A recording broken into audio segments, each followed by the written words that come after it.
time from now, Hillary Clinton making her first public appearance since her concession. It had been planned before the election, and tonight keeping a commitment to speak at the Children's Defense Fund.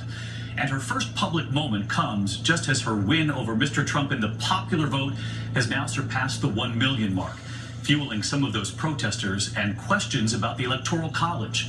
Here's ABC's David Wright. Tonight, as she appears in public for the first time since that crushing defeat, Hillary Clinton's lead in the popular vote is actually growing.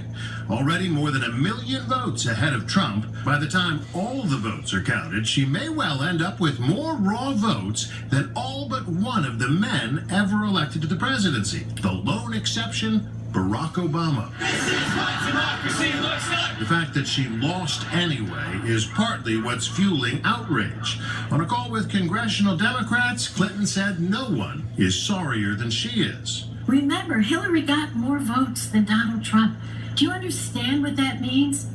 More, yes. Senator Barbara Boxer is now introducing legislation to get rid of the Electoral College. Even though that won't change the results of this election, this online petition goes further, urging the electors to ignore their state's votes and cast their ballots for Clinton. More than 4 million signatures, but very unlikely.